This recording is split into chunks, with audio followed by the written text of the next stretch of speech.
சைவத்தின் மேல் சமயம் வேறில்லை.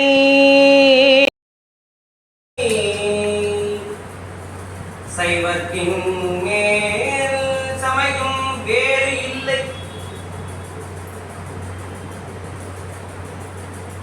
அதில் சார் சிவமாம் தெய்வத்தின் மேல் தெய்வம் இல்லனும் நான் மறை செம்பொருள் வாய்மை வைத்த சீதிகள் தேவாரம் திருவாசகமும் உய்வை தரச் செய்த நால்வர் பொற்றாள் எம் உயிர் துணையே. நால்வர் பொற்றாள் எம் உயிர் துணையே.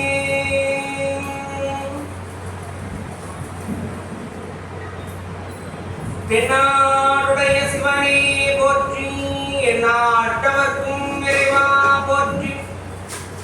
ஏகம்பத்துரையந்தாய் போற்றி, பாகம் பெண்ணுருவானாய் போற்றி. காவாய் கனகக்கிரணே போற்றி, கைலை மலையானே போற்றி போற்றி. வெற்றி வேலன் முருகனுக்கு அரோகரா.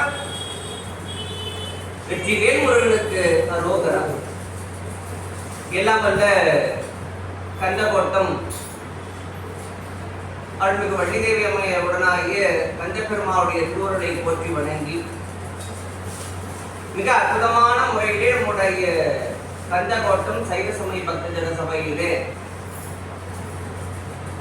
மாதந்தோறும் குறிப்பாக வாரந்தோறும் நம்முடைய சைவ சமயத்தின் சார்ந்த சாத்திர தூத்திர நூல்களுக்கெல்லாம் விரிவுரை காண்கின்ற வகையிலே மிக சிறப்புடன் நம்முடைய பக்தஜன சபையுடைய நிகழ்வுகளை எல்லாம் நிகழ்த்தி வரக்கூடிய பாராட்டுவதற்கும் போற்றிருக்கக்கூடிய அன்பு பெரியவர் சிவத்திரு டி சரவணையா அவர்களுக்கும் அவர்களோடு உடனிருந்து அற்புதமான இந்த சிவப்பணியை உடனின்று ஆற்றி வரக்கூடிய நம்முடைய சபை பெருமக்களுக்கும் குறிப்பாக நம்முடைய சிவத்திரு ராம்குமார் ஐயா அவர்களுடைய அன்பர்கள் அனைவருக்கும் வருகை தந்தக்கூடிய சீரடியார் மக்களாகிய அனைவருக்கும் என்னுடைய பணிவார்ந்த வணக்கங்களை முதலாவதாக தெரிவித்துக் கொள்கின்றேன். இன்றைய நாளிலே அடியனுக்கு தலைப்பு பெண்பால் உகந்த பெரும் பித்தன் என்கின்ற தலைப்பிலே உரையாற்றும்படியான ஒரு பேரும். எல்லாம் வல்ல சிவபெருமானுக்கு உலகெங்கிலும் சிவாலயங்களுக்கு இருந்தாலும் கோயில் என்று சொன்னால் நாம் எல்லாம் முதலிலே நினைக்கக்கூடிய ஒரு திருத்தலம் எது அப்படின்னா சிதம்பரம். எத்தனை கோயில்கள் இருந்தாலும் கோயில் அப்படின்னாலே சிதம்பரம் தான் நமக்கு நினைவுக்கு வரும், நினைவுக்கு வர வேண்டும்னு பார்க்கணும். நம்முடைய பஞ்ச சபைகளிலே கனக சபையாக பொன்னம்பலமாக திகழக்கூடிய திருத்தலம் எல்லாம் வல்ல சிவபெருமான் ஐம்பெரும் தொழில்களாக திகழக்கூடிய படைத்தல், காத்தல், அழித்தல், மறைத்தல், அருளல் என்று சொல்லக்கூடிய ஐந்தொழில்களையும் ஆடல் வந்த ஒரு அற்புதமான சபை. அவருடைய தாண்டவத்தை சொல்லும் போது பஞ்ச கிருத்திய பரமானந்த தாண்டவம். கிருத்தியம் என்று சொன்னால் தொழில், பஞ்ச கிருத்தியம் என்று சொன்னால் 5 தொழில்கள் பார்க்கும்.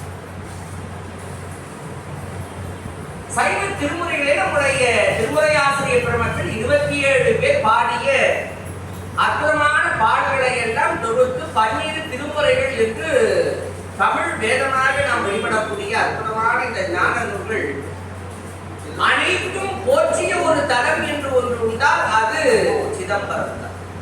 இன்னைக்கு 12 திருமுறைகளிலேயும் இடம்பெற்ற ஒரு தலம் என்று சொன்னால் அது சிதம்பரம் தான். இல்லைன்னு சிதம்பரத்துக்கு பழமையான பெயர் இல்லை, பெரும்பற்ற புலியூர்னு பேர். வியாக்கிரபாதர் என்று சொல்லக்கூடிய புலிக்கால் முனிவர் ஆதியிலே எல்லாம் வல்ல புத்த பெருமானுடைய திரு நடனத்தை காண வேண்டும் என்கின்ற நோக்கத்தோடு தவம் புரிந்த இடம் ஆகினால அந்த தலத்திற்கு பெரும்பற்ற புலியூர் ஆகினால நம்முடைய அப்பர் பெருமான் கூட பெரும்பற்ற புலியூரானி பேசாத நாளெல்லாம் பிறவா நாளை என்று தில்லையை பெரும்பற்ற புலியூர் என்று பாடினார். இன்னும் அழகனுடைய திருமொழிகளை எல்லாம் இல்லை என்றுதான் சிதம்பரம் போற்ற பெறுகின்றது. இன்னைக்கு நம்முடைய சிதம்பரத்துல பாத்தீங்க அப்படின்னா நம்முடைய புத்த பெருமானோட ஆலய கல்வெட்டுக்களிலே எல்லாம் இல்லை என்றும் பெரும்பற்ற புலியூர் என்றுதான் சோழர் கால கல்வெட்டுகளிலே பெயர்ந்து பார்க்கணும். பின்னால்தான் சிதம்பரம் என்கின்ற பெயர் இந்த தலத்திற்கு தோன்றியது. சித்தி என்று சொன்னால் அறிவு, அம்பலம் என்று சொன்னால் பெருவழி. அறிவு பெருவழியாக, அருள் ஞான பெருவழியாக இருக்கக்கூடிய திருத்தலம் எது அப்படின்னா நம்முடைய பிள்ளை புத்தப்பெருமானுடைய ஆலயம் தான். பெருமானுடைய தாண்டவங்கள் போது 108 தாண்டவ வேதங்கள் உண்டு. புத்தப்பெருமானுக்கு பார்க்கிறோம். திருவாரூர்காட்டிலே ஊர்தவ தாண்டவம் என்று சொல்லக்கூடிய தாண்டவம், கௌரி தாண்டவம், காளிகா தாண்டவம்னு இப்படி தாண்டவங்கள்ல ஒவ்வொரு தாண்டவங்களும் புரியக்கூடிய அந்த தலங்களிலேயே குறிப்பாக தேர்ந்தெடுத்து நம்முடைய பெரியவர்கள் இந்த 50 சபைகள் என்று நம்முடைய ஆதி சபையாக, முதல் சபையாக திருவாரூர்காட்டிலே ரத்ன சபையாகவும், தில்லையிலே கடக சபை என்று சொல்லக்கூடிய பொன்னம்பலமாகவும், நான் மாடக்கூடல் என்று சொல்லக்கூடிய மதுரையிலே நம்முடைய புத்த பெருமான் கால்மாறி ஆடிய பெருமானுக்கு உண்டான சபையை ரஜித சபை என்றும் நம்முடைய வெள்ளி அம்பாளம் என்று தமிழிலே அழைக்கப்படுகிறது. அதே போல திருநெல்வேலி இருக்கக்கூடிய திக்கலாம் புகழும் திருநெல்வேலி நல்லையப்பருடைய ஆலயத்திலே தாமிர சபையாக பெருமாளுடைய சபையையும் சித்திர சபையாக குற்றாலத்தை காட்டி எல்லாரும் நம்ம சொல்லக்கூடிய வழக்கு. சிதம்பரத்தினுடைய சபைக்கு பொதுவாக எல்லாரும் கனக சபை, பொன்னம்பலம் என்று அழைப்பதைத்தான் வழக்கமாக காண்கின்றோம், அப்படித்தான் அழைக்கின்றோம். ஆனா திருமுறைகளிலே சிதம்பரத்திலே ஞான பெருமானாக இருக்கக்கூடிய புத்த பெருமான் ஆடல் புரியக்கூடிய இடத்திற்கு என்னென்ன பேரு அப்படின்னா கனக சபை என்றோ பொன்னம்பலம் என்றோ கிடைக்கும். பெருமானுடைய அந்த கருவறைக்கக்கூடிய இடத்திற்கு சிற்றம்பலம் என்றுதான் பெயர். திருச்சிற்றம்பலம்.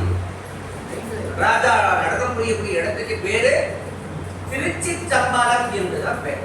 மக்கள் அழகாக நம்ம கூட தீபாவளி அழகாக அம்மா தீபாவளி அமைக்கும் போது நம்ம ஒவ்வொருவருமே பெரிய புராணத்துல சேக்கிழார் பாடிய பாடலை பாடும்.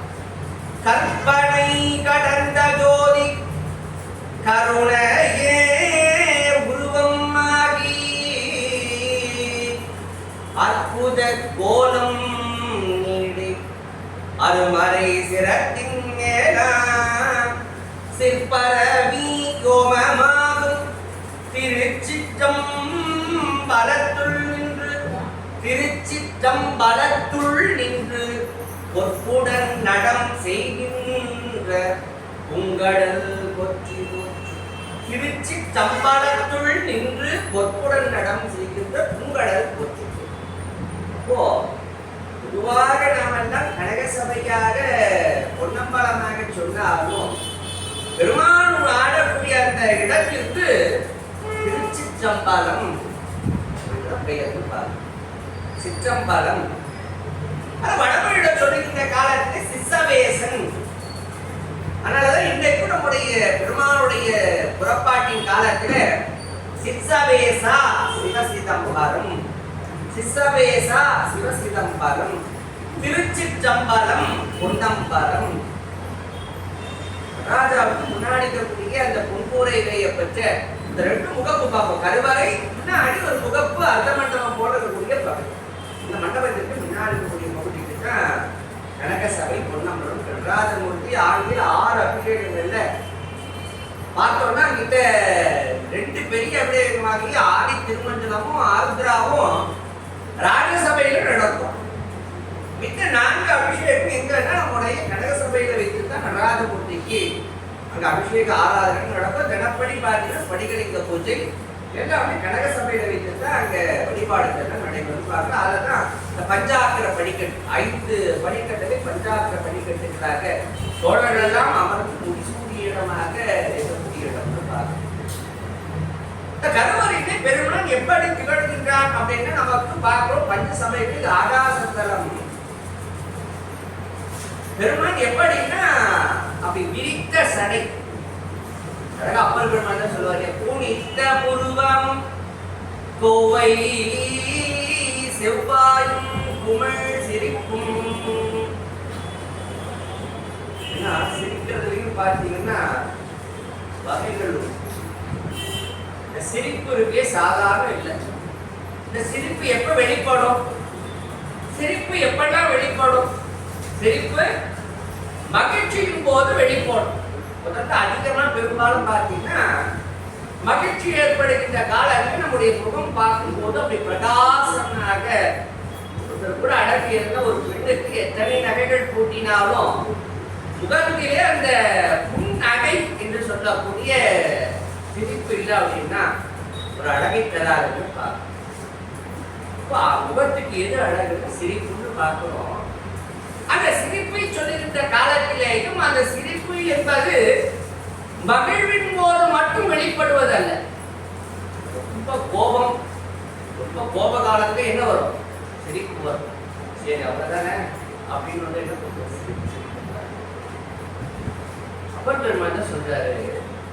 சாமி கோபப்படும் போது சிரிக்கிறார். பயங்கர கோபம், அப்படி ஒரு வேகமாக இருக்கின்றார். எப்ப அப்படின்னா இந்த யானையை உரித்து அடையாக அணியக்கூடிய காலத்துல சாமி உக்ரமூர்த்தியா இருக்க, வைரவ மூர்த்தியாக பார்க்கும்போது ஒரு கையில திரிசூலத்தையும் கபாலத்தையும் ஏற்றியவராக என்ன பண்றாருன்னா அந்த கரங்களை கொண்டு அப்படி தோலை உரித்து ஆடையா போற்றிக் கொள்கின்றார். திடீர்னு யானையோட உடம்புக்குள்ள புகுந்தார். மகாதேவி இடுப்புல குட்டி குழந்தையாகி முருகப்பெருமானை வைத்திருக்கக்கூடிய பெருமாட்டி இவருமா உள்ள புகுந்து யானையுடைய தோலை கிழிக்கின்ற காலத்துல என்னன்னா அச்சப்படுகின்ற அந்த இடத்துல அஞ்சி போய் நிற்கின்றார். தன்னுடைய குழந்தையை எடுத்துட்டு அப்படி நகர்தான் போதுதான் இவருமான் உமாதேவியை பார்த்து மிகவளே அஞ்சாரு, மிகவளே அஞ்சாரு. விரித்தவள் கதிர்கள் சூலம் வெடிபடு தமருகும் கை தரித்ததோர் கோல கால வைரவனாகி வேடம் உரித்து, யானை உரிக்கிற வேடம் உரித்து உமை அஞ்ச கண்டு ஒன்றிரு மணிவாய் உள்ள சிரித்து அருள் செய்தார் சேரை சென்னரி செல்வனாரே. இந்த இடத்துல உமையவனை கண்டு என்னன்னா அச்சப்படாதமா பயப்படாமான்னு சிரிச்சார். இந்த இடத்துல இந்த சிரிப்புக்கு ஒரு காரணம், அதே நம்முடைய முப்புராதிகள் சொல்லக்கூடிய தாரகாட்சன், கமலாட்சன், வித்யுன்மாரி சொல்லக்கூடிய அந்த முப்புராதிகளை அவர் அழிப்பதற்காக திரிபுராந்தக மூர்த்தியாக திரிபுர சம்ஹார மூர்த்தியாக புறப்பட்டார். புறப்பட்ட காலத்துல தேவர்கள் தேராக மாறி நின்றார்கள். தேர்ல பாதப்பட்டது. பாதம் எடுத்த உடனே அச்சு ஆணி முடிந்தது. விநாயகர் அச்சு இருந்தார்னு பார்க்கிறோம். தேர் சரிந்தது. மகாவிஷ்ணு இடவமாக தாங்கினார். சிவருமான் என்னன்னா இருக்கக்கூடிய ஆயுதங்களை எல்லாம் கையில வேறுமலையை வில்லாக வளைத்து வாசுகியை நானாக பூட்டி திருமால் கையிலே அம்பாகவும் மாறிவிட்ட காலத்துல இந்த ஆயுதங்களை எல்லாம் கொண்டு அழிக்காது என்ன பண்ணினார்? ஒரே ஒரு சிரிப்பு தான் சிரிச்சார். கோபத்துல என்ன பண்ணார்? ஒரு சிரிப்பு தான் சிரிச்சார். சிரிச்ச உடனே சிரிப்பிலே இருந்து வெளிப்பட்ட அந்த தீப்பொறிகள் 3 கோட்டைகளை சென்று அழித்தது. சிரிப்பு அப்படின்றதுக்கு சாதாரண இல்லை. ஒரு சிரிப்பு எதிரில் இருக்கக்கூடியவர்களுக்கு மகிழ்ச்சியையும் தரும். அதே சிரிப்பு தரும், எளிமையும் தரும். ஒரு சிரிப்பு வாரத்துல கூட பார்க்கும்போது துரியோதனன் வரும்போது என்னன்னா அந்த கதையில எப்படி இருந்தது பார்க்கறதுக்கு அப்படி தண்ணி கொட்டினா மாதிரி இருந்தது. பார்க்க வரும்போது கற்று யார் பாஞ்சாலி சிரித்தாள். ஒரு பெண் சிரித்து விட்டாலேன்னு வந்ததோடைய விளைவு தான் ஒரு பெரிய யுத்தமே வர காரணமாக இருந்தது. அது என்ன சிரிப்புன்றது சாதாரண கிடையாது. அதுலயும் ஒருத்தர் சிரிக்கும் போது என்ன பல் முழுவதும் தெரியும்படியா சிரிப்பதை பார்க்கறது நல்லா இருக்குமே தவிர ரொம்ப அதை எப்படி இருக்கும். ஆனா ஒரு முகத்துக்கு எது அழகு கொடுக்கும் அப்படின்னா இந்த பற்கள் தெரியாம அப்படி பார்த்தீங்கன்னா அந்த சிரிப்பு உதடு பார்த்தீங்கன்னா அப்படி உள்ள பல்லே தெரியாத அளவுக்கு சிரிப்பு. அதனால சிதம்பரத்துல எப்படி இருக்காரு அப்படின்னா உமிழ் சிரிப்பு. அதனால நடராஜமூர்த்தியுடைய முகம் பார்த்தீங்கன்னா அந்த பிரகாசமான கண்கள், அமைதியான கண், சாந்தமும் அருள் நிறைந்த அந்த பார்வை. பெருமாளுடைய பார்வை எப்படி இருக்கும்? அருள் நிறைந்த பார்வை. அந்த பார்வையோடு பார்க்கும்போது உமிழ் சிரிப்புல பெருமானை பார்க்கும்போது அப்படி ஒரு திருமுக பொலி. குமிழ் சிரிப்பும் பணித்த சடையும் பவழம் போல் மேனிய பால்வெந்நீரும் இணைத்த முறையை எடுத்த ஒரு பாகமும் காணப்பெற்றால் மனித பிறவியும் வெண்டுவதையும் மாநிலத்தில் பிறப்பே வேண்டாம் பாடின அப்பர் பெருமான் சொல்லிட்டார். அதை எடுத்த பாதங்களுக்கே குஞ்சிதா பாதம்னு தூக்கிய திருவடி. அதுதான் மலர் சிலம்படி. உலகலாமலர்ந்து ஓதற்கரியவன் நிலவுலாவி நிர்மலி வேணிய அழகில் சோதின் அம்பலத்தாடுவான் மலர் சிலம்படி. அதனால குஞ்சித பாதத்துக்கு தனி ஒரு மலை சிலம்பத்தை சாத்துவாங்க. மக்கள்லாம் உயக்கூடிய இடம் எது அப்படின்னா பெருமாளுடைய 2 திருவடிகளையும் அதை தூக்கிய திருவடிதான் நமக்கு உண்டான இடம்.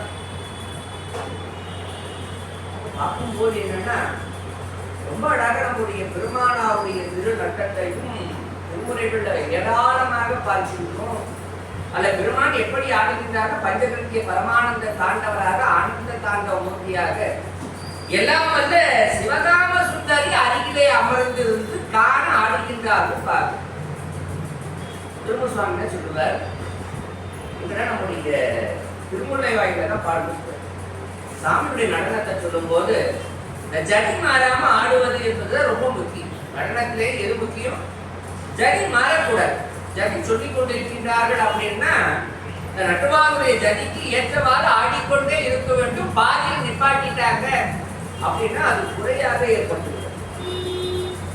ராஜராஜ சோழன் பார்த்தீங்கன்னா இந்த தாண்டவத்துக்கு உண்டான 108 தாண்டவ பேரங்களையும் தஞ்சை பெரிய கோயிலை எழுப்பிய காலத்துல சிவபெருமானுடைய 108 தாண்டவங்களையும் சிற்பமாக வடிக்க அவர் முற்பட்டு என்ன பண்ணினாரு? கிட்டத்தட்ட ஒரு 104 சிற்பங்கள் படிச்சுட்டார்.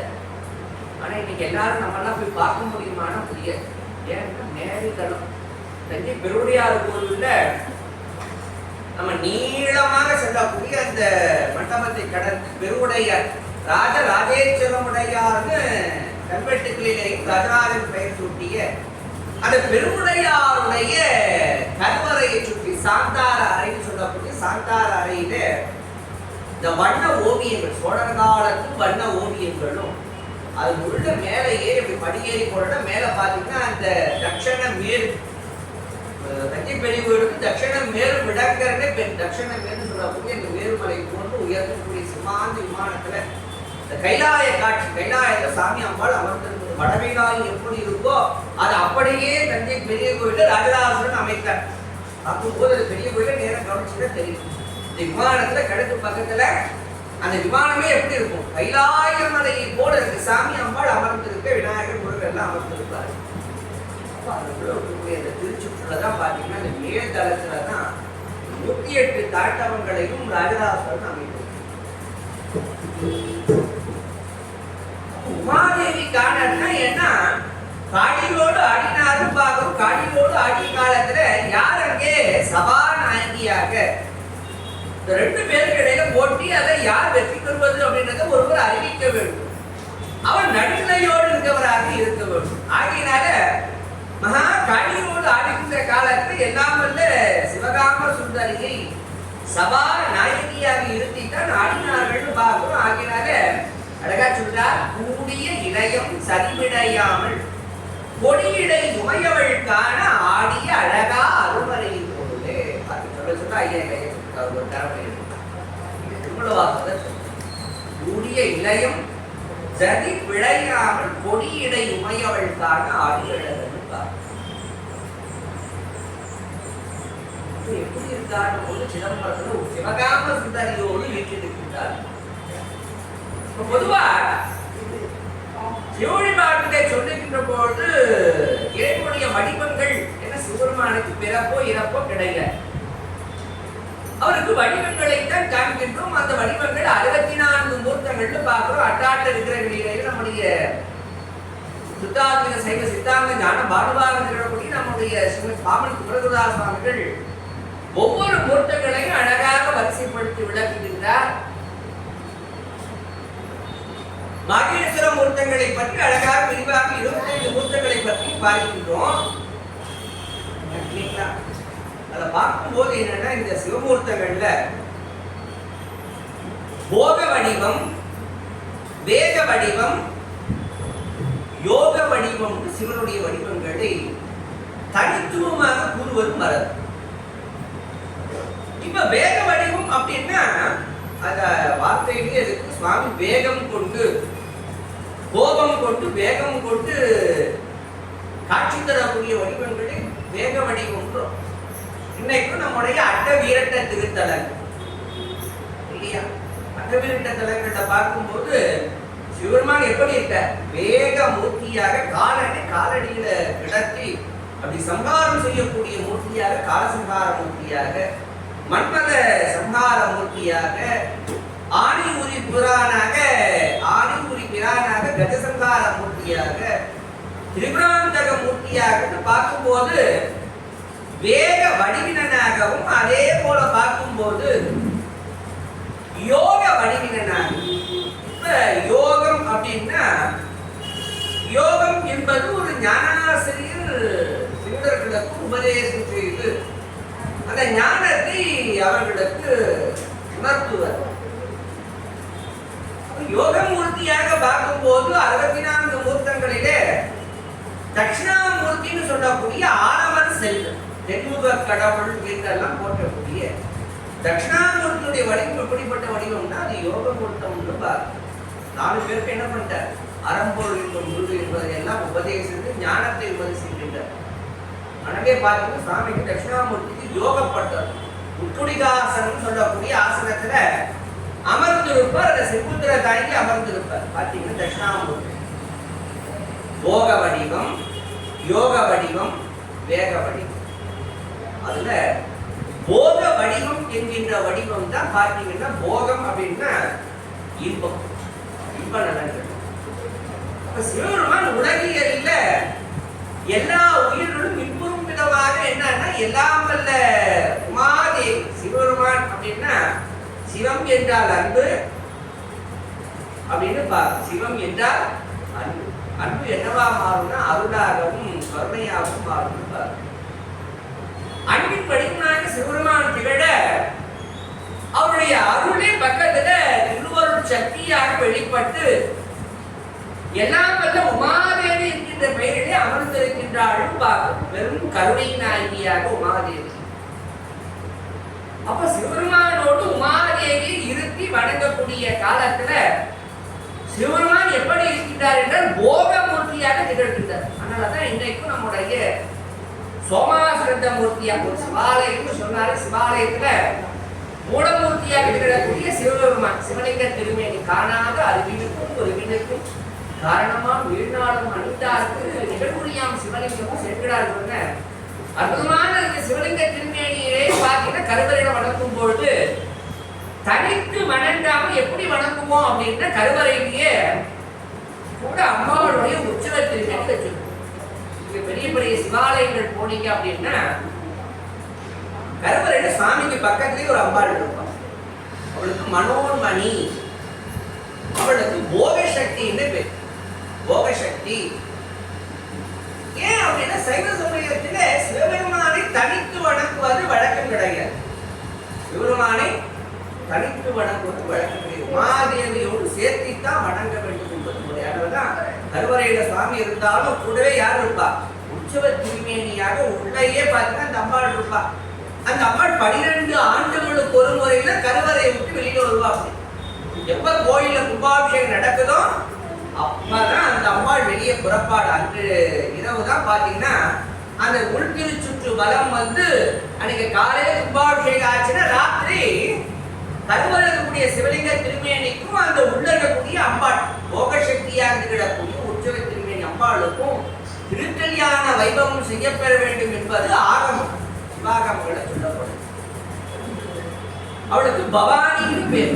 வடமொழியில சொல்லும் பொழுது போகேஷே பவானி, போகத்தை அழிக்கக்கூடியவளாக அவள் திகழக்கூடிய காலத்தில் சிவருமான அருகிலே இருக்கும் போது அவளுக்கு பவானின்னு பெயர். அவளுக்கு அப்ப கருவறையில எப்படி உமையவளோட சுவாமி காட்சி தருகின்றாரோ அது போலத்தான் பிரதான மூர்த்தியாக மகேஸ்வர மூர்த்தங்கள்ல சோமாஸ்கந்த மூர்த்தியாக எல்லாம் வல்ல சிவருமான் உமாதேவியோடும் குழந்தையாக இருக்கக்கூடிய ஞான கந்த பெருமானோடும் எழுந்தொருளி காட்சி தருகின்றார்னு பாருங்க. ஏன்னா நம்முடைய வாழ்வு அல்லாத உலகியல் வாழ்வு. ஒரு உயிர் உலகிலே ஒரு வடிவம் எடுத்து வருகின்றது, ஒரு பிறப்பெடுத்து வருகின்றது. அந்த உயிர் வாழ்வதற்குண்டான தனு கரண புவன போகங்கள் என்று சொல்லக்கூடிய அத்துணையோடும் அந்த ஆன்மா இன்புற்று வாழ வேண்டும். அப்படி இன்புற்று வாழ வேண்டும் அப்படின்னு சொன்னா அந்த ஒரு வாழ்வினை யார் அழிப்பா அப்படின்னா எல்லாம் வல்ல உமாதேவி தான். சிவபெருமான போய் அப்பா சிவபெருமானே சிவபெருமானே மருத்தீஸ்வரா கபாலீஸ்வரா ஒற்றீசா படம்பக்கனாரான்னு போய் அவர் சுத்தி சுத்தி வணங்கினாலும் அவருடைய அருள் யார் மூலமாக நமக்கு கிடைக்கும் அப்படின்னா உமாதேவியின் மூலமாகத்தான் கிடைக்கும். யார் மூலம் கிடைக்கும்? கூட வீட்டுல ஒரு குழந்தைக்கு ஒரு பொருள் வேணும் என்ன அப்படின்னா அப்பாட்ட போய் நேரடியா கேட்காது. அப்பாட்ட போய் கேட்கறதுக்கு பயம் இருக்கும். அப்பா கேட்டா வாங்கி கொடுப்பாரா, அப்பா கிடைக்குமாரு என்ன பண்றதுக்கு பயம். யார்கிட்ட கேட்பா? அப்படி அம்மா கிட்ட தான். அதனால அம்மா என்ன பண்ணுவாங்கன்னா அம்மா பக்குவமாக ஐயாட்ட பேசி அந்த குழந்தைகளுடைய தேவைகளை எல்லாம் பூர்த்தி செய்வாள்னு பார்க்கும். அது போலத்தான் ஒரு சிவாலயத்திலே ஒரு சிவாலய வழிபாடு செய்கின்றோம் என்று சொன்னால் சிவ பார்வதியாக அம்மையப்பனாக இருக்கக்கூடிய சாமி அம்பாள் ரெண்டு பேரையும் வணங்கும் பொழுது என்னதான் நீங்க போய் அப்பா சன்னதி சிவருமான சன்னதியில போயிட்டு உங்களுக்கு வேண்டியதெல்லாம் பிரார்த்தனை பண்ணினாலும் அதெல்லாம் எங்க கிடைக்கும்? அம்மா சன்னதியில் தான் கிடைக்கும். கபாலிட்ட போய் பிரார்த்தனை பண்ணாலும் எல்லாம் எங்க வரும், எப்படி வரும், யார் மூலம் வரும்? கற்பக வைத்தியம் மூலமாகத்தான் வரும். வடம்பக்கனாக போய் வணங்கினா அன்னை வழிமுறை அன்னை மூலமாகத்தான் வரும். குமார பெருமான் கந்த பெருமான வணங்குறோம் அப்படின்னா கந்த பெருமாவுடைய அருள் யார் மூலமாக வரும்னா வெடிபிராட்டியின் மூலமாகத்தான் வரும். பாருங்க என்னன்னா ஆகியனால இங்க பார்க்கும்போது சோமாஸ்கந்த மூர்த்தமாக சச்சிதானந்த மூர்த்தி, சத்து சித்து ஆனந்தம் அது இல்லற வாழ்வுடைய வெளிப்பாடு பிள்ளைச்சு. அதனால அந்த குழந்தை குட்டி குழந்தை ஆடாம யாரும் கந்த பெருமான் இருப்பார் சோமாஸ்கந்த மூர்த்திய. இன்னும் பார்க்கும்போது பார்த்தீங்கன்னா சந்திரசேகரராக பார்க்கின்றோம். இறைசூடியாக சாமி எப்படி இருக்கார்? இறைசூடியாக சந்திர மௌலீசனாக சாமி திகழ்கின்றாலும் பார்க்கும். யாரோடு? இந்து சேகரி என்கின்ற உமாதேவியோடு தான். இல்லைங்களா? இன்னைக்கும் பிரம்மோற்சவ காலங்கள்ல பார்த்தீங்கன்னா சாமி எப்படி புறப்படுவார் பார்த்தீங்கன்னா சோமாஸ்கந்த மூர்த்தியாக புறப்படுவார். இந்த பரிவேட்டைன்னு சொல்லக்கூடிய நாட்கள்ல சந்திரசேகர தான் புறப்பாடாவார். சந்திரசேகர தான் குதிரவாகத்துல எழுந்தொருளி பரிவேட்டை உற்சவம் காணுவார்னு பார்க்கணும். உமா மகேஸ்வரன் அப்ப இது போல வடிவங்களிலே என்ன உமாதேவியோடு கூடிய திருமேனிகள் எல்லாமே போக சக்தியாக திகழக்கூடிய வடிவங்கள்னு பார்க்கணும். போக வடிவம், வேக வடிவம், யோக வடிவம் சொல்லக்கூடிய வடிவங்களை தனித்தனிமமாக பார்த்தாலும் இந்த மூன்று வடிவமும் இணைந்த ஒரு வடிவம் தான் என்ன வடிவம்? ஆடல்வல்ல பெருமானுடைய வடிவம். ஆடல்வல்ல பெருமானுடைய திருவடிவம் என்று பார்க்க எல்லாம் வல்ல கூத்த பெருமான் எப்படி இருக்கார்? அவர் வேக வடிவத்திற்கு வேக வடிவம். ஆரடியில் என்ன பண்றாரு? வேலகனை போட்டு மேல இடாதபடி காலில் போட்டு அழுத்தி இருக்க இல்லையா? ஒரு காலம் என்ன பண்றாரு? வேலகன் மீது ஊம்பிய நிலையிலேயும் சாமி எப்படி இருக்கார்? வேக வடிவமாகவும் அதே போல பார்த்தீங்கன்னா போக வடிவமாக எல்லாம் வல்ல சிவகாம சுந்தரி, அன்னை சிவகாம சுந்தரியோடு தான் பெருமாள் திகழ்கின்றார்னு பார்க்கணும். திருவாலங்காட்டில இந்த அம்பாளுக்கு பேரு அருகிருந்து வியந்த நாயகி. மேல படம் சாமி நடராஜா இருப்பார். பழமையான புராதனமான திருவாலங்காட்டு மூத்தவ தாண்டப்பள்ளி காரைக்கிழமையர் பாடி அரவாணிய அடுப்போடும் நடியும் கீழ் இருக்கின்றார்னு பாடியவர். அந்த அம்பாள் பார்த்தீங்கன்னா தனித்துவமா இருப்பான். எல்லா தடங்களை போல இல்லாம அங்க சிவகாம சுந்தரி பார்த்தீங்கன்னா இந்த 2 விரலுக்கு ஒரு விரலை இப்படி சுட்டி காட்டுவார். ஆள்காட்டி விரலை இப்படி வலது கையை தூக்கி இப்படி சுட்டி காட்டுவார். என்னன்னா பெருமானுடைய பாதம். நமக்கு உண்டான இடம் எது? பெருமானுடைய தூக்கிய திருவடிக்கான பாதம். ஆகினாலே அவருடைய எடுத்த பற்பாதம், அந்த எடுத்த பொற்பாதம் இல்லையா, அந்த பாதத்தை காட்டும்படியாக அருகிருந்த நாயகியாக அடக்கு தமிழிலே சமிசினாம்பிகைன்னு பேர். சமஸ்கிருதத்தில் அந்த அம்பாள் திருவாலங்காட்டு உமாதேவியோடு கூடிய வடிவமாகவும் இவர்கள் எப்படி இருக்கார்? போக வடிவமாகவும் யோக வடிவம். ஏன்னா பெருமாளுடைய தாண்டவம், இந்த தாண்டவம் வெளியில பார்க்கும் போது நமக்கு ஒவ்வொரு தாண்டவங்களாக வெளியிலே கண்டாலும் இந்த தாண்டவத்தை எங்கு காண வேண்டும்? முத்த பெருமான் எங்க இருக்கார் அப்படின்னா, எங்க இருக்கார்? அவர் சபையில திருச்சி சம்பளத்துல வெளியில நடமாடினாலும் புறத்தே ஆடினாலும் அவர் எங்கே ஆடிக்கொண்டிருக்கிறார்? சதா சர்வகாலமும் நம்முடைய இதய கமலத்தை ரொம்ப அழகா பார்க்கிறேன். ஏன்னா இந்த இதய உடம்புல இதயம் துடித்துக் கொண்டே இருக்கின்றது இல்லையா? இந்த இதயம் துடித்துக் கொண்டு அப்படி சுருக்கி என்ன பண்ணணும்? அப்படி துடித்தும் சுருக்கி விருந்தும் சுருக்கியும் இந்த இதயம் இந்த உடம்பில இயங்கக்கூடிய காலம் மட்டும்தான் என்ன உண்டு? இந்த உடம்பிலே இயக்கம் உண்டு. இந்த உடம்புல அப்பதான் இயக்கம் இல்லையா? அது போல பார்த்தா சிதம்பரம் என்கின்ற தலமே விராட் புருஷனுடைய இதயத்தலமாக, இதயத்துக்கு எடுத்துக்கொண்டான இடமாகவும் பெருமாள் என்னன்னா அந்த இடத்துல சதா சர்வகாலமும் அவர் நடனம் ஆடிக்கொண்டே இருக்கின்றார்னு பார்க்கணும். சதா சர்வகாலம் புறத்தே ஆடுகின்றார், அருவமாக ஆடுகின்றார். ஆடக்கூடிய பெருமானை எங்கே காண வேண்டும்? அவர் ஆடக்கூடிய கூத்தினுடைய காட்சிகளையும் தரிசனத்தோட எங்க பார்க்கணும்? உள்ளதான் பார்க்கணும். இந்த திருமூலர் தான் பார்த்தீங்கன்னா திருமந்திரத்துல திருக்கூத்து தரிசனம் என்கிற ஒரு தலைப்புலயே பார்த்தீங்கன்னா அந்த திருக்கூத்து தரிசனத்தை உள்ள எப்படி காண வேண்டும் என்பதை பற்றியெல்லாம் ரொம்ப விரிவாக சொல்லியிருப்பார். கொற்றிலை கூட்டிலே இருந்து ஒவ்வொரு கூட்டை பற்றி சொல்றார். நான் விரிவாக வரும்போது வாய்ப்பு வரும்போது விரிவாக சொல்லுவேன். எதுக்கு சொல்ல வந்தேன் என்று சொன்னா, புத்தபெருமானுடைய வடிவம் தான் போக வடிவமாக, வேக வடிவமாக, யோக வடிவாக கூடிய ஒரு தனித்துவமான சிறப்புடைய மூர்த்தின்னு பார்க்கிறோம். ரொம்ப அழகா நம்முடைய சிதம்பரத்திலே பெருமானுடைய தாண்டவத்தை சொல்லும் போது நம்முடைய திருமூல தேவர் தான் அழகா சொல்லுகின்றார். இந்த கருவறையில எப்படி இருக்காரு சுவாமி அப்படின்னா போகமூர்த்தியாக இருக்கின்றார். சிதம்பரத்தில் எப்படி இருக்காரு? போகமூர்த்தியாக சிவகாம சுந்தரியோடு திகழ்கின்றார். புராணந்தரேகையாய் கூர்ந்த குணமா சிரானந்தம் பூரித்து தென் திசை சேர்ந்து. அதுலேயும் இந்த திசைகள் அப்படின்னு பார்க்கும்போது பார்த்தீங்கன்னா 10 திசை 8 திசை 4 திசை இப்படின்னு திசைகள் எல்லாம் சொன்னாலும் எல்லா திசையும் இறைவனுக்கு உகந்த திசை என்று சொன்னாலும் தனித்துவமா சிவருமானுக்கு உகந்த திசை எது அப்படின்னா தென் திசை. எது? தென் திசை. தூய மாதவன் செய்த திசை. திசைகளுக்கெல்லாம் சிறப்புக்குரிய திசையாக திகழ்வது எதுன்னா தென் திசை. இந்த தென் திசைக்கு வேந்தன் யாருன்னா தர்மராஜன் சொல்லக்கூடிய யமதர்மனை பார்க்கிறோம். நமக்கெல்லாம் தென் திசை அப்படின்னாலே பயம் வரும், யமதர்மனை நினைச்சு பயம் வரும். ஆனா அந்த யமதர்மனையே ஓங்கி வருவதை உதைத்து அவனையே தன்னுடைய காலக்கடியில் கிடக்கியவர் யாரு? சிவருமான் அல்லவா? அதனால என்ன அந்த தென் திசை நோக்கியவாறு என்ன பண்றார்? சிவருமான் திருநடம் புரிகின்றார்னு பார்க்கணும். அதனாலதான் தென் திசையை நோக்கியவாறு தான் எப்படி புத்த பெருமான் திகழ்கின்றாரோ அது போலதான் ஒரு அறம் ஒரு ஞானம் கல்வி எல்லாவற்றையும் உபதேசம் செய்யணும்னாலும் அந்த குருவிடம் அமர்ந்து பாடம் எடுக்க வேண்டிய ஒரு திசை எது அப்படின்னா தென் திசை. அதாவது இன்னைக்கும் ஆலமர செல்வன் ஆகிய தட்சிணாமூர்த்தி எப்படி இருக்கார்? தெற்க பார்த்த மாதிரி தான் இருக்கார்.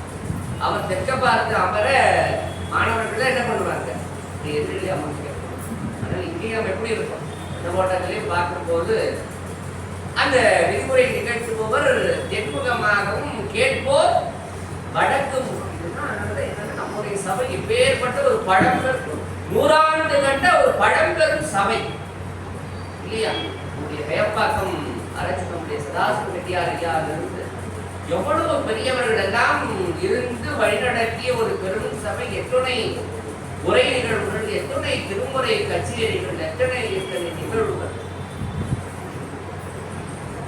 ஆகியனால இன்றைக்கு நம்முடைய சரவணையாவும் அவருடைய குமாரன் நம்முடைய சிவத்திரு ராம்குமாரையா அவர்களுடைய நம்முடைய சபை நிர்வாகிகள் இந்த திறம்பட இந்த நிகழ்வுகளை பெரியோர் அடிபற்றி பெரியவர்கள் எப்படி நிகழ்த்தினார்களோ அந்த வளமை மாறாது. இன்றைக்கும் அந்த நிகழ்வு அப்படின்னா பேச்சாளர் அப்படின்னாலே உரை நிகழ்த்துபவர் அப்படின்னாலே ஒரு தென்முகம் தான். கேட்பவர் எப்படி இருக்கணும்? வடக்கு முகமா இருக்கும். அதனாலதான் தட்சிணாமூர்த்தி உண்டான திசையும் தெற்கு, புத்த பெருமான் உகந்த திசையும் தெற்கு பார்க்கும். ரொம்ப அழகா நம்முடைய பெரிய புராணத்துல சொல்லும் பொழுது சேக்கிழார் சொல்லுகின்றார், தேசம் எல்லாம் விளக்கிய தென் திசை, திசை அனைத்தின் பெருமை எல்லாம் தென் திசை. திசை அனைத்தின் பெருமை எல்லாம் எது? தென் திசைன்னு தான் பார்க்கணும். தெற்கு தான் சிறப்பு அப்படின்ற நான் சொல்றது. யார் சொல்றா? சேக்கிழார் சொல்லு. ஏன்னா தென்னாட்டிலிருந்து தான் போனாங்க. யாரு? ஆடும் நாயகன் திரு கைதை காட்சியை காணி நல்லாலும் ஆரம்பி விடர் கொண்டு மீனன்னு அப்பர் பெருமான் கைலாயத்தை மேற்கொண்ட கைலாய காட்சி அங்க போய் ஒரு கட்டாரா இல்ல. அவர் என்ன சொல்றார்? படுத்துச்சு ஐயாற்றில் காணி எங்க போக விட்டாரு? தென்னாடு போ, நீ தெற்க போ, தெற்க போ. திருவையாறு ஒரு காட்சி திரண்டார். சென்றவர் எங்கிருந்து போனவர் தெற்க இருந்துதான். சாமி எங்க திரும்பி அனுப்பிட்டாரு? நீ தெற்க போன்ற. தெற்க வந்த பிறகுதான் அப்பர் பெருமான் திருவையாறு கைலை காட்சி என்றார். இதே தென் திசையில இருந்து சென்றவள் தான் யாரு? கைலாய காட்சியை காண்பெண்டு எல்லோருக்கும் மூத்த அன்னை காரைக்கிழமையர் இல்லையா? அண்டமன் விழுந்தாலும் அப்படி அப்பா நீ ஆட, நான் பாடு, நீ ஆட வேண்டும்னு கைலாயம் சென்றவன் கேட்கும் போது, நீ தென் திசை செல்லம்மா. எங்க போட்டாரு? நீ தென் திசை செல், தெற்க செல். உனக்கு திருவாரூர் காட்டி நீ பாட, நான் ஆடிக்கிட்டு. அப்போ தென் திசையினுடைய மகத்துவம் எல்லாம் வந்த கைலாயத்தில் சிவபெருமானுடைய கட்டளை உமாதேவி புதைத்த காலத்தில் கூட சிவபெருமான் என்ன பண்ணினார்னா, நீ தென் திசை செல். வடக்க மகா வேலூர்ல இருந்து அப்படி நேர வாரணாசி சொல்லக்கூடிய காசிமா நகர்ல இருந்து வந்து எல்லாம் வந்த உமாதேவி நேர எங்க வந்தாருன்னா தென் பகுதியாக திகழக்கூடிய நம்முடைய காட்சிபுரம் வந்துதான் காமாட்சி அம்மையாக அமர்ந்து சிவபூஜை செய்து ஏகாம்பர கைத்தலம் பற்றினால் திருவண்ணாமலையில இடப்பாகம் பெற்றாள்னா பார்க்கணும். திருமூலர் கூட எங்கிருந்து வந்தார்? வடக்கிருந்து தான் தென்முகமாக தென்னாட்டை நோக்கி வந்தார். இங்கதான் வந்து என்ன பண்ணார்? ஊரனாக பெயர் பெற்றார். 3000 தமிழை கூறியிருந்தார். அகத்திய பெருமான் எங்கிருந்து வந்தார்? அகத்திய பெருமான் வடக்கிருந்து தென்பகுதியாக நம்முடைய தமிழகத்திற்கு வந்துதான் இங்க வந்துதான் தமிழுக்கு அவர் என்ன பண்ணார்? ஆக்கியபுரம் தமிழுக்கு தமிழ் வளர்ந்தார். 15 சித்தபுருஷர்கள்ல முதன்மையானதாக அகத்தியத்தை கண்டார். கைலை காட்சி கண்டார். கைலாயத்தில் இருக்கக்கூடிய திருமண காட்சியெல்லாம் கண்டார். தென்முகம் தெற்கு திசை அகண்ட பாரதத்துல இந்த தென் திசையாக இருக்கக்கூடிய தமிழகம் அவ்வளவு ஏற்றம் உயர்ந்த இடம், ஏற்றம் மிகுந்த இடம். அதனாலதான் திருமுறைகளுடைய சாரம், திருமுறையை எடுத்து அப்படி சாறு விழிச்சா மாதிரி இந்த திசைகள்ல அகண்ட பாரதத்துல அவ்வளவு உயர்வுக்குரிய இடம் எதுனா இந்த தென்பகுதி. அதிலேயும் இந்த தெற்கு முகமாக பார்க்கிறது. அதிலேயும் எப்படி? தெற்கு முகம். சிதம்பரத்தில் அதனாலதான் சாமி எப்படி ஆடுகின்றார், அப்படி தெற்கு முகமாக பார்த்து ஆடுகின்றார்னு பார்க்கிறோம். தட்சிணாமூர்த்தியும் ஒரு சிவாலயத்துல தெற்கு முகம் பார்த்து அமர்ந்து ஞான கல்வி போதிக்கின்றார். திருமந்திரத்துல திருமணம் சொல்லுகின்றார், சிரானந்தம் பூரித்து தென் திசை சேர்ந்து புரானந்த போகனாய் புரானந்த போகனாய் தான் நிரானந்தம் ஆகி நிறுத்தம் செய்தானே. தென்முகமாக எல்லாம் வல்ல உமாதேவியோடு போகியாக போகனாக என்ன பண்ணிட்டார், சாமி தாண்டவம் புரிந்து உலக உயிர்களுக்கெல்லாம் அத்துணை அருளையும் வாரி வாரி என்ன பண்ணிட்டார், உமாதேவியோடு வீட்டிலிருந்து அருள்பாலித்து வாரி வழங்குகின்றார் சொல்லுகின்றார். அப்பேற்பட்ட இடத்திற்கு மகிமை சிறப்பு எல்லாம் கேள்விப்பட்டு இந்த மனம் ஆற்றாத மாற்று சமயத்தவர்கள் யாருன்னா சமன் சாக்கியர்கள். இந்த சமன் சாக்கியர்கள்லையும் முக்கியமா சாக்கியர்கள் சொல்லக்கூடிய பௌத்தர்கள். அவர் மிகுதியாக இருக்கக்கூடிய பகுதி எதுனா இலங்கைக்கு பார்க்கிறோம். இலங்கையில் இருக்கக்கூடிய பௌத்தர்கள்னா சிதம்பரத்துடைய பெருமையும் சிறப்பும் அடியார்கள் பாடி தோற்றியம் செய்து எழுந்துடக்கூடிய காட்சிகளை எல்லாம் கேள்வித்தவர்கள் என்னன்னா, எப்படியேனும் சென்று தமிழகம் சென்று என்ன பண்ணணும், சிதம்பரனுடைய பெருமக்களோடு வாது செய்து சைவத்தை வீழ்த்தி எப்படியேனும் பௌத்தத்தை நிலைநிறுத்த வேண்டும் என்ன பண்றாங்க. அவர்கள் எண்ணம் கொண்டவர்களாக அந்த நாட்டு மன்னன் யாரு, இலங்கை நாட்டு மன்னனையும் மன்னனுடைய மகள் பேச முடியாத பெண்குழந்தையும் அழைத்துக் கொண்டு என்ன பண்றாங்க, இலங்கையிலிருந்து சிதம்பரம் வருகின்றார். சிதம்பரம் வந்தவங்க என்ன பண்றாங்க, இருக்கக்கூடிய நினைவாளர்களை பார்த்து சொல்றாங்க, உங்களில் யார் தனக்கு கல்வி கற்றவர் யார், எம்மோடு வாது செய்ய வாருங்கள் அழைக்கிறார்.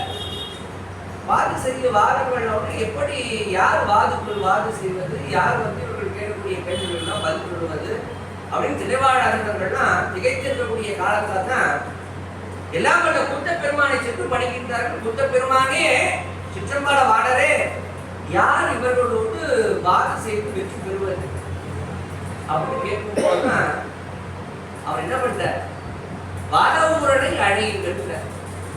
இப்ப வாதவூரராகி நம்முடைய மணிவாசகர் பெருமன் எங்க இருக்காரு, சிதம்பரத்துல சிதம்பரத்துடைய வடக்கு எல்லை எங்க இருக்காரு, வடக்கு எல்லையில அங்க மரத்தின்கள ஒரு யோகம் கைகூடி யோகத்துல அமர்ந்திருக்கின்றார். இன்னைக்கும் சிதம்பரத்துல மணிவாசகருடைய கோயில் வடக்கில் உண்டு. எங்கன்னா தில்லைக்காளி கோயில். எல்லாரும் என்னன்னா சிதம்பரம் போவோம், ராஜாவை தரிசனம் பண்ணுவோம், அதிகபட்சம் போன காளி கோயில போயிட்டு தரிசனம் பண்ணிட்டு வருவோம். இந்த 2 கோயில் தான் போவோம்.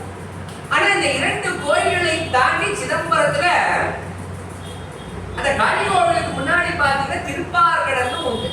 ஏன்னா உபமன்ய முனிவர் வியாக்கிரபாதர் சிதம்பரத்தில் நடராஜருடைய தாண்டவத்தை தரிசிக்குவதற்காக தவம் புரிந்த காலத்துல குழந்தை யாரு, உபமன்ய முனிவர் பாலுக்கு அழுதாருன்னு பார்க்கிற உடனே என்ன பண்ணார், பாலுக்கு பாலகர் வேண்டி அழுதின பார்க்கடல் இந்த வினான் பார்க்கிறோமே. ஆனால் அந்த பார்க்கடல் எங்கன்னா உபமன்யுவருக்காக வரவழைக்கப்பட்ட பார்க்கடல் அந்த இடத்துக்கு பார்க்கடலுக்கு பக்கத்துல தான் நம்முடைய மணிவாசக பெருமான் பல காலம் சிதம்பரத்தில் தங்கி இருந்த இடம், தங்கி இருந்து திருவாசகம் பாடிய இடம். அவருக்கு எப்படி நம்முடைய திருப்பெருந்துறையில அறுவர திருவரன் அவனையும் குருபிரானாய் வந்து ஆண்டு கொண்டு ஆன்மநாதனாக யோகாம்பிகையாக பெருமானும் பெருமாட்டியும் எப்படி எழுந்துள்ள திருப்பெருந்துள்ள காட்சி தருகின்றார்களோ அதே போன்ற ஒரு காட்சியை காண வேண்டும், குருத்தமரனின் காட்சியை காண வேண்டும் என்ற நம்முடைய மணிவாசகருக்கு திருக்கழுகுன்றத்துல சாமி கொடுத்தார். அதனால பார்த்தீங்கன்னா திருக்கழுகுன்றத்திலையும் கீழே பக்தவச்சலேசர் திரிபுர சுந்தரி கோவில்ல பார்த்தீங்கன்னா ஆன்மநாத சுவாமிக்கு சன்னதி உண்டு. இவருடைய அடியாருக்கு போயிருப்பீங்க. அந்த சுவாமி சன்னதிக்கு நேராக பார்த்தோம் அப்படின்னா மணிவாசகர் அப்படி வணங்க ஆன்மநாதர் யோகாம்பிகை சன்னதி பிரகாரத்துல இருக்கும். அக்னி முறையில பார்த்தீங்க. சிதம்பரத்திலேயும் தில்லைக்காளி கோவில் சமீபமாக பார்த்து பின்பக்கம் நம்முடைய மணிவாசக பெருமான் தங்கியிருந்த இடத்திலேயும் ஆன்மநாத சுவாமி திருப்பெருந்துறை எப்படி கருவறையில சிவலிங்கம் இல்லாது எப்படி ஆவுடையார் மாத்திரம் உமாதேவிக்கு எப்படி அந்த பாகங்கள் பதித்த அந்த ஒரு பீடம் வச்சு அதே போல தான் இங்கேயும் அதே போல சாமி கணாசனாக அமர்ந்திருக்க மணிவாசகர் வீட்டுக்கு ஒரு அற்புதமான ஸ்தலம். இது இல்லாம பார்த்தீங்கன்னா சிதம்பரத்தை நேர் மேற்கு நடராஜனுடைய நேர் மேற்கு கோபுரத்துல நேரம் நடந்து போனோம்னா காசுக்கடை வீதியில பேர் முழுக்க நம்முடைய நகைக்கடை முழுக்க பார்த்து சிதம்பரம் நேர் மேற்க பார்த்தீங்கன்னா அந்த தெருவே பார்த்தீங்கன்னா நகைக்கடைகளா அது காசுக்கடை வீதி இருக்கு. அதே நேரா போனோம்னா பதஞ்சலி, ஏன்னா பதஞ்சலி வியாக்கிரபாதர் பதஞ்சலி முனிவர் அவர் பலகாலம் தங்கி தவம் புரிந்து வழிபட்ட அனந்தேசம், பதஞ்சலி முனிவர் வழிபட்ட அனந்தேசம்.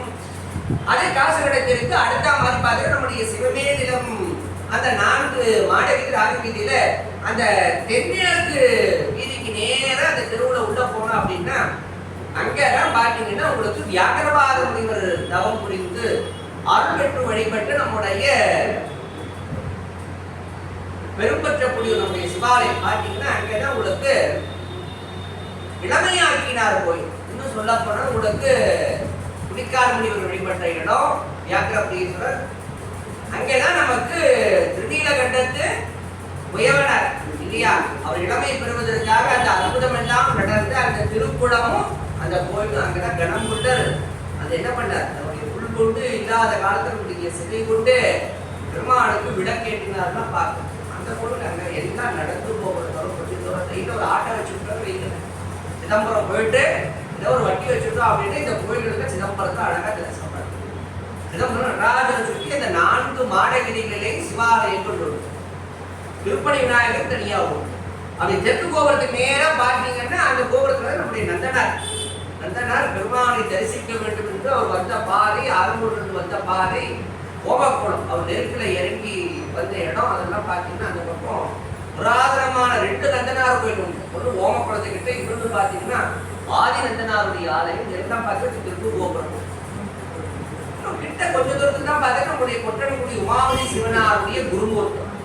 அண்ணாமலை பல்கலைக்கழகத்துக்கு முன்னாடியே பார்த்தீங்கன்னா கொட்டணங்குடி உமாவதி சிவனுடைய குருமூர்த்தம், திருவேட்டடம், திருக்கழிப்பாலை, தேவாரசம் திருவேட்டடம், திருக்கழிப்பாலை, திரு நெல்வாயு இல்லைங்களா, இதெல்லாம் பார்த்தீங்கன்னா கிட்ட எல்லாம் சிதம்பரம் டவுனுக்குள்ளேயே. எதுக்கு சொல்ல வந்தேன் அப்படின்னா மணிவாசனுடைய இந்த ஆலயத்தை எத்தனை பேர் சென்று தரிசித்திருக்கீங்க? யாரும் போயிருக்கீங்க சிதம்பரத்தில்? போயிருக்கீங்க? மணிவாசனுடைய ஆலயம் போயிருக்கீங்கன்னா ரொம்ப மகிழ்ச்சி, பாராட்டுங்க இல்லையா. சின்ன கோவிலாக தான் இருக்கும். மணிவாசனுடைய ஆலயம் சொல்றேன், ஆடி கோவிலுக்கு முன்னாடி உள்ள தெருவுள்ள போனோன்னா அந்த குளத்தை தாண்டி போனோன்னா உள்ள பகட்டு. மணிவாசகர் பல காலம் அங்கதான் என்ன பண்றாரு, நிட்டை மூடி உட்கார்ந்து சிவமாவுடைய உத்தரவின் பேர்ல வந்தாங்க. வந்து தெளிவாளர்கள் என்ன பண்றாங்க, வாத ஊரரே பெருமானுடைய ஆணை தாங்கள் வந்து என்ன பண்ணுவோம் ஓட்டத்தோடு அங்கே வந்து வாக்கு செய்ய வேண்டும் அழைக்கிறாங்க. அவங்க நினைப்பு இருக்கிற ஒரு காரணம் விட ரொம்ப நேரம் கூப்பிடுறாங்க, வரல சாமி கிட்ட வந்து சொல்றாங்க, சாமி அவரை வாத ஊரரேன்னு அழைத்தோம், கண்பிடிக்கவில்லை. மணிவாசகரே என்று அழைத்தோம், அப்பவும் கண்பிடிக்கவில்லை. எப்படி சுவாமி இவர்களோடு வாதம் செய்வதற்கு போது மணிவாசகனை முன்பொரு நாள் அழைத்தீர்கள் அல்லவா, ஒரு பேர் கொண்டு அழைச்சிங்க, அந்த பெயரினாலே சென்று திரும்பவும் போய் அழையுங்கள். அப்புறம் இவங்க யோசிக்கிறாங்க, எப்படி அழைச்சோம் அப்படின்னு தெளிவாளர்கள் ஆதியில மணிவாசகர் தில்லையை அடைந்த காலத்தில் ஆதியில எப்படி அழைத்தார்கள் அப்படின்னா அவருடைய நிலை ஏன்னா அருள்நிலை வாய்ப்பை பெற்றவர்கள் எப்படி இருப்பாங்க, தன்னிலை மறந்தவர்களாக இருப்பாங்க. தன்னிலை மறந்தவர்களாக இருப்பாங்க. என்ன பண்ணிட்டாங்க ஆதியில, சரியான பித்து குடித்தவன் போல பித்தனும் அப்படின்ட்டார். எப்படி சுந்தரமுசாமி அங்க பித்தனாயா அப்படின்ற மாதிரி அவங்க எப்படி தடுத்தாடு விட்ட காலத்துல அங்க அவரு சிவபெருமான பார்த்து பித்தனோன்னு கேட்டாரோ அது போல ஆதியில என்ன பண்ணிருக்காங்க, சரியான பித்தன் போலன்னு நினைச்சிட்டோம். ஆகியனால இவருக்கு நினைவு வந்த உடனே இப்ப திரும்பவும் அங்க வந்து பித்தனேன்னு அழைக்கிறாங்க. ஏன்னா சாமி என்ன சொன்னார், மணிவாசகன் நீங்க ஆதியில எப்படி அழைச்சிங்க, பித்தனேன்னு சொல்லிட்டீங்க அந்த நிட்டை கூடும் போது. அதனால என்னன்னா இப்ப தன்னுடைய பெயர் என்னன்னா பித்தன், தன்னுடைய பேர் என்ன பித்தன் என்கிற நினைப்பில் இருக்கின்றார். ஆகியனால பித்தன் அழைக்கிறார். இவங்களும் வந்து என்ன பண்ணாங்க, பித்தரே புத்த பெருமானுடைய திருவாணி தாங்கள் வந்து என்ன பண்ணும் வாத செய்ய வந்து அப்பதான் நிட்டை கொடுக்கின்றார். கலைஞர் என்ன பண்ணார், நேரா வரா சிதம்பரத்தை வந்த உடனே அங்கே அவை கூடியிருந்தது.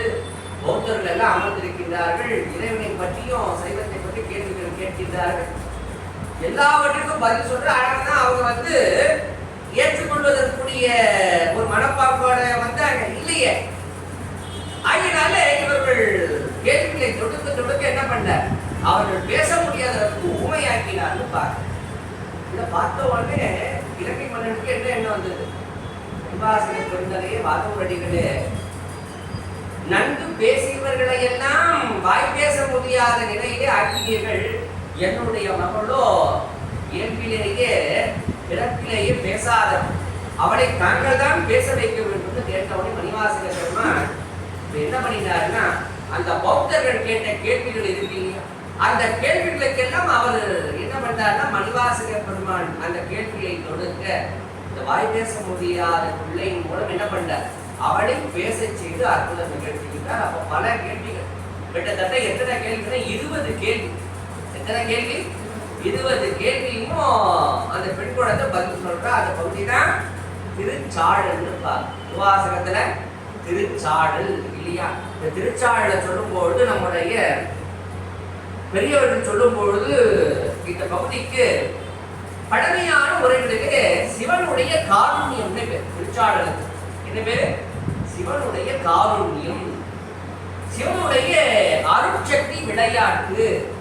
இந்த பகுதிக்கு சிவனின் அருட்சக்தி விளையாட்டு அப்படின்னு சொல்லப்படுகின்றது. இன்னும் திருப்பெருந்துறை புராணத்துல சொல்லும் பொழுது இந்த பகுதியை சொல்லுகின்ற காலத்துல திருப்பெருந்துறை புராணத்தில் சொல்லுகின்றார்கள், இந்த பகுதி சிவபெருமானுடைய சிவபரத்துவத்தை விளக்கக்கூடிய பகுதி. இதுதான் சிவபரத்துவம்.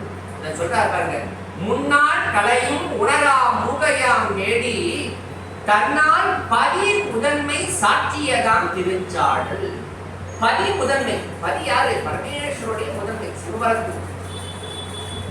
அப்ப அது மட்டும் அல்லாம என்ன பண்றாருன்னா, நம்முடைய சிலப்பதிகாரத்துக்கு விளக்குரை வந்த காலத்துல அடியாருக்கு நன்றாருன்னா இந்த சாழல் என்ற சொல்லுக்கு ஒரு விளக்கம் தருகின்றார்.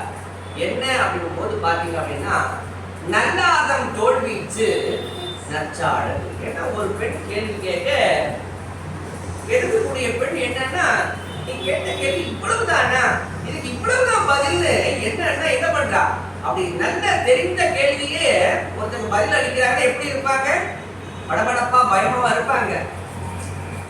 கேள்வி கேட்கிறோம், உங்களுக்கு அந்த கேள்விக்கு முன்னால பதில் தெரிஞ்சிருச்சுன்னு வைங்க, உங்களுடைய பதில் அளிக்கும் போது எப்படி இருக்கும், உங்களுடைய செயல் எப்படி இருக்கும், உங்களுடைய தன்மை எப்படி இருக்கும், பயந்து போய் அப்படி இருக்கும், எப்படி இருக்கும், ஆசுவாசமா ரொம்ப கேஷுவலா இல்லையா.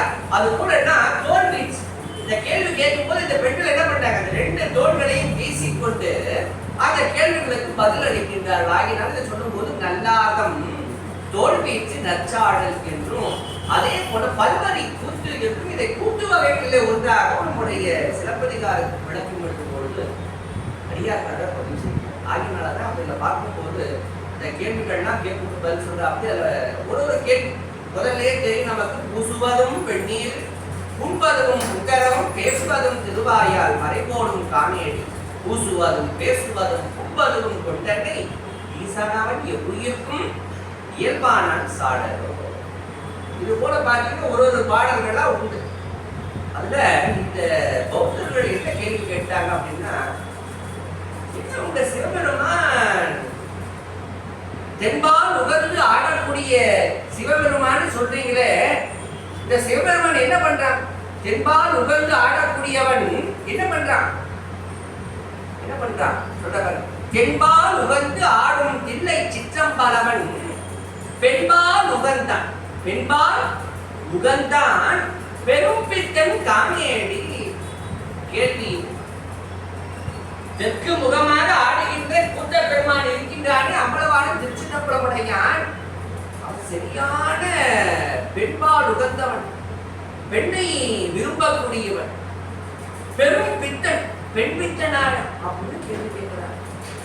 நம்மளால கேட்கலாம், காதால கூட கேட்கிறார் இல்லையா.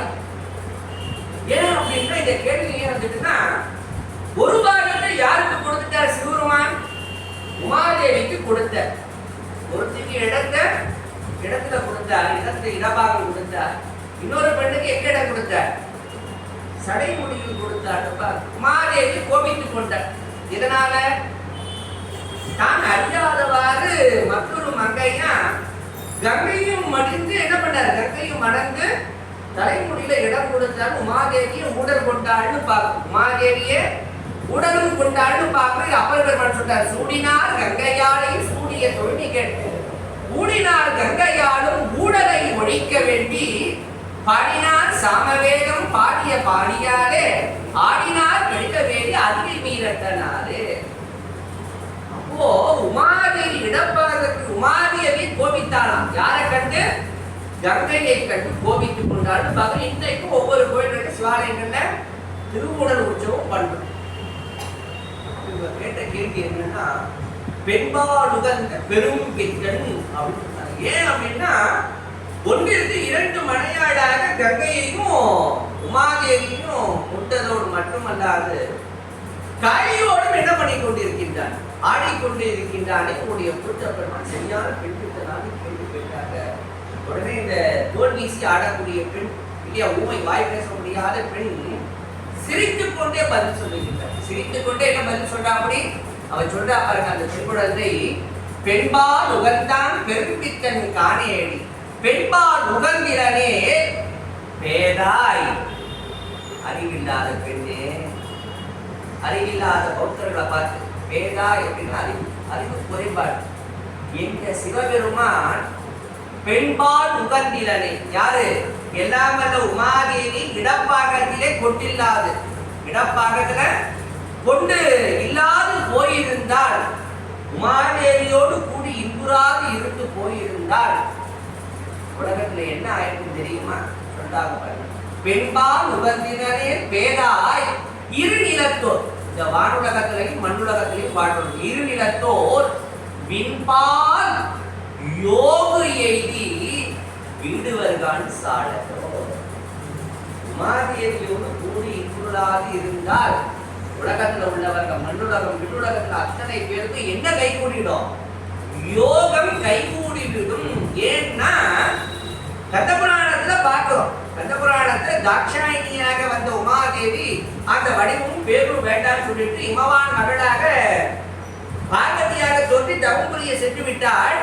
சாமி மட்டும் என்ன பண்றார்? கல்லால மரத்தின் கீழ் அமர்ந்திருக்கின்றார். அமர்ந்து சனகாரிய நாதருக்கு என்ன பண்றார்? அறம் பொருள் இன்பம் வீடு சொல்லக்கூடிய நான்கிற்கும் அவர்கள் கேள்வி கேட்க உபதேசம் பண்றார். அதுல 4 கேள்வியை கடந்து அவர் ஒரு கேள்வி கேட்டார். 4 பேரும் சாமி ஞானம் ஞானம் சொல்றாங்களே, இந்த ஞானம்னா என்னன்னும் போது ஞானத்தை எப்படி வாயால சொல்லி பதில் சொல்லி விளக்க முடியுமா? சாமி என்ன பண்ணாரு? உடனே சனகாரியரை பார்த்தார். இந்த கரக வலது கரத்தை எடுத்தார். சின்முத்திரை தாங்கினார். அந்த சின்முத்திரை தாங்கி கொண்டாது என்ன பண்ணார்? நேரா இதய கமலத்தில் அந்த கரத்தை கொண்டு வந்து ஒடுக்கி அப்படி கண்களை மூடினார். என்ன பண்ணினார்? அப்படியே நெட்டை கை கூடினார்னு பார்க்க. சாமி யோகத்தில் சென்ற உடனே நெட்டை கூடி யோகத்தில் சென்ற உடனே அடுத்த நிமிஷமே யாருக்கும் நெட்டை கை கூடியது? சனகாரிய நால்வருக்கும் உலக உயிர்கள் அத்துணைக்கும் நெட்டை கை கூடிவிட்டது. காரணம், எல்லா உயிர்களுக்கும் தலைவனாக இருக்கக்கூடிய சிவபெருமான் தனித்து இருக்கின்றான். இப்ப எப்படி இருக்கான்? தனித்து இருக்கின்றான். அவன் நெட்டை கூடி விட்டான்.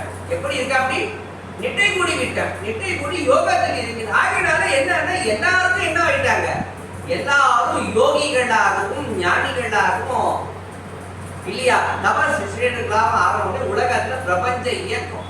உலகத்துல பிறப்புன்றதுக்கு உண்டான வேலையும் இல்லை, படைத்தலுக்கும் வேலை இல்லை, காத்தலுக்கோ அழித்தல் இதுக்கெல்லாம் எதுக்குமே வேலை இல்லாம எல்லாம் முக்தி அடைந்து சிவமாவது அப்படி நடக்கக்கூடிய காலத்துல பார்த்தாங்க. பிரம்மா விஷ்ணு ருத்ரன்ல இருக்கக்கூடிய தேவேந்திரன்ல இருந்து எல்லாரும் என்ன பண்ணாங்க? இப்படியே இருந்தா என்ன ஆகுறது?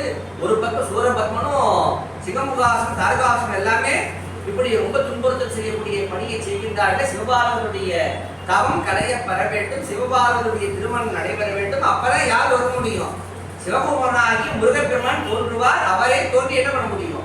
இவர்களை அழிக்க முடியும் போது மன்மதனை ஏவினார்கள். மன்மதன் இவர்கள் பணியை என்ன பண்ணணும்? சில பேர் கொண்டு என்ன சிவபெருமான் கிட்ட போனாலும் அங்க எரித்து சாம்பலாக்கோ இல்லாட்ட இவர்களால் அழிய வேண்டி இவர்களை காட்டிலும் சிவபெருமான் நெற்றிக்கண்ணை திறந்து எரித்தாலும் பரவாயில்லை, அதுவே எனக்கு பெரும்பெரும் வந்து என்ன பண்ணா, சிவபெருமான் பாடி மலர்கண்ணியை தொடுத்தான், எரிந்து சாம்பலான தனிக்கணி உயிர்ப்பித்த ஒரு கதையெல்லாம் தெரியும். அப்போ மன்மதன் என்கின்ற ஒருவன் இருந்தும் கூட உலகத்துல என்ன நடக்கல, பிரபஞ்சத்தில் உயிர்கள் தோன்றவில்லை, உயிர்கள் தோன்றவில்லை. காரணம் சிவபெருமான் எப்படி இருந்தார், தனித்துவமாக இருந்தார். சிவபெருமான் முக்திகாரகன். சிவபெருமான் என்பவர் முக்திகாரகன்.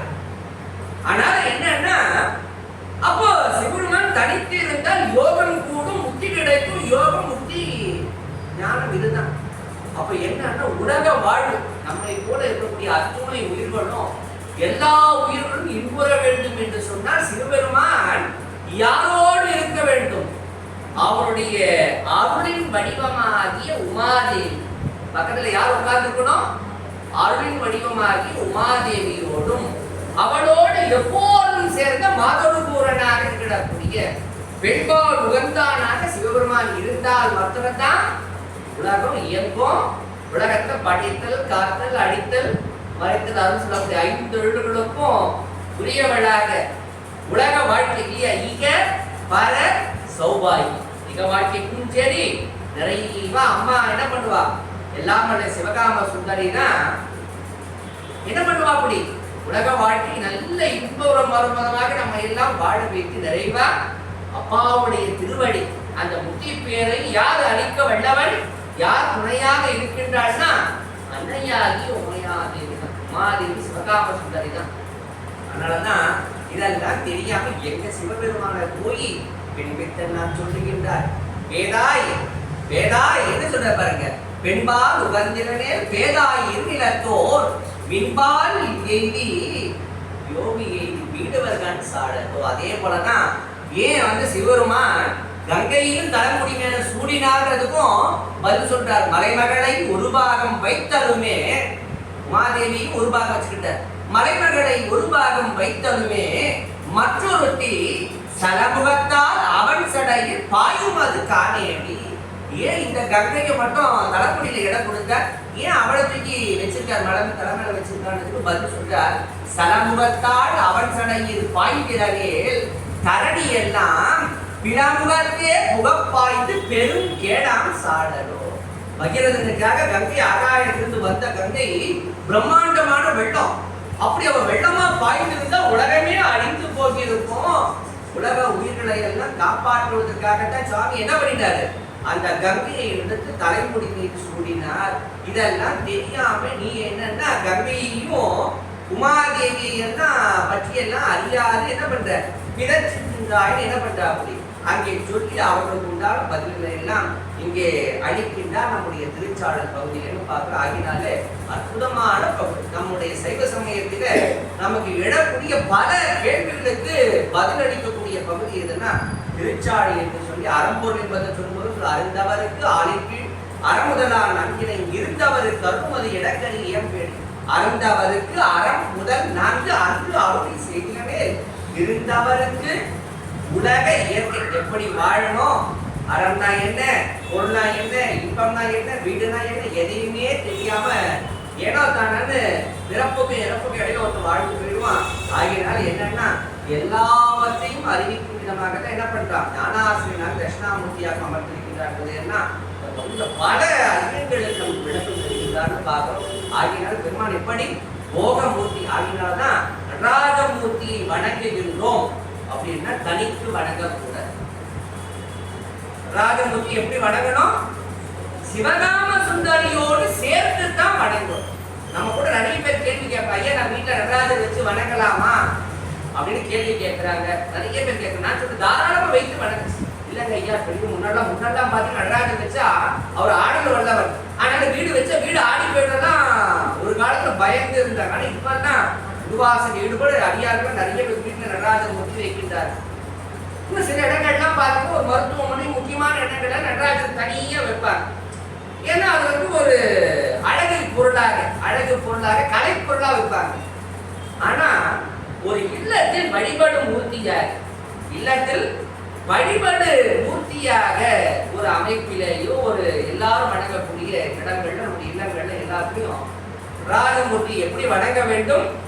சிவகாம சுந்தரியோடு இணைத்துத்தான் வணங்க வேண்டும். ஏன்னா சிவபெருமான் தீகாரகன், உமாதேவி தான் உலக நலன்களுக்குண்டான போகங்களை அழிக்க வந்தவள். ஆகினாலே இகமும் வேண்டும் வரமும் வேண்டும் என்கின்ற அளவில் இல்லாமல்ல தில்லை கூட்ட பெருமான் சிவகாம சுந்தருடைய பரிபூர்ண திருவருள் உங்கள் அனைவருக்கும் கிடைக்கப் பெற வேண்டும் என்று பிரார்த்தித்து அடியன் இந்த அளவில்